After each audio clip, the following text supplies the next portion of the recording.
totally below the surface, like that people don't know. It's behind the curtain. Yeah. No one knows about it.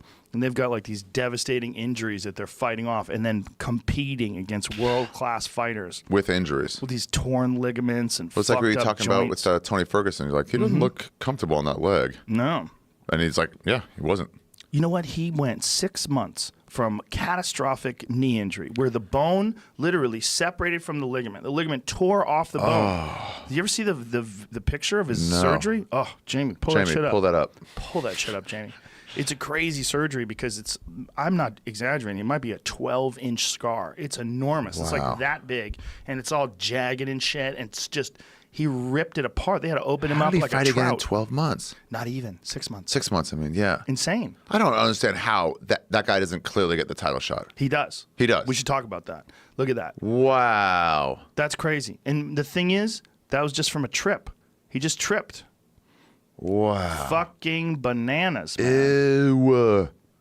Yeah. What's the second image, Jamie? It's a different angle.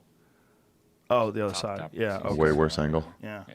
Yeah. The extent of that injury, the fact that he came back in 6 months, and what's really interesting is he came back in 6 months. He didn't spar apparently. Really? I need to talk to him about this, and I'm going to have him on with Eddie. He didn't spar. He just prepared. Does he train with Eddie? Yeah, he's one of Eddie's black belts. Wow, really? Yeah. I Damn. believe he's a black belt. He should be. I think he is. I think he's good at fighting. I'm pretty sure Eddie gave him his black belt after he submitted Kevin Lee. He did, yeah.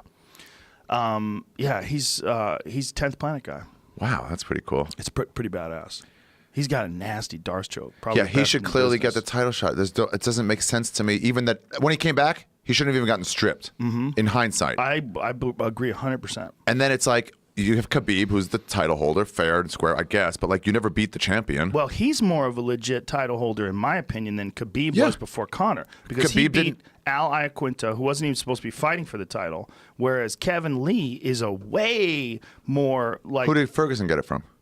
Well, Ferguson fought Kevin Lee for the interim title. Oh, because Conor left it. But Kevin Lee prepared for Tony Ferguson. They met. They fought for the interim title. And Kevin Lee is like a top contender. Right. Whereas Al Iaquinta is like... He's a fucking tough guy, obviously. He went 5 rounds with Khabib. Conor couldn't go 5 rounds with Khabib. And he put up resistance. It was a good fight. But he would never been given a title shot.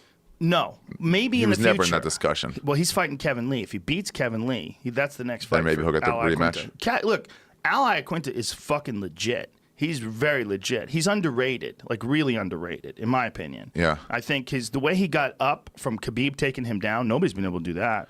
He got up like pretty consistently, took very little damage on the ground. Khabib was never able to pound him out the way he pounded out Conor. If you go back and watch Al Iaquinta versus Khabib and Conor versus Khabib, you realize how fucking good Al Iaquinta is. Not Also, just tough. Conor does nothing on the ground. Well, he didn't in that fight. He's really that's when Mendez took him down on 2 weeks' notice, and it was like if he didn't gas, Mendez would have beat him. It's true. It's like he can't fight on the ground. Well, he did very well on the ground against Max Holloway, which was early in Max's career. Max was only like 21 at the time. Yeah. But I agree with you. That's definitely his weakest part of his game and the strongest part of Khabib's game. My point was just that Al Iaquinta did not get beat up on the ground like that, did not get close to being stopped, went full 5 rounds, and Khabib clearly won the fight. But Al Iaquinta provided resistance and provided more of a struggle than Conor did. I honestly think some of the reason that's holding Al Iaquinta back from the fans from them thinking of him as like a top is his name. It's just not.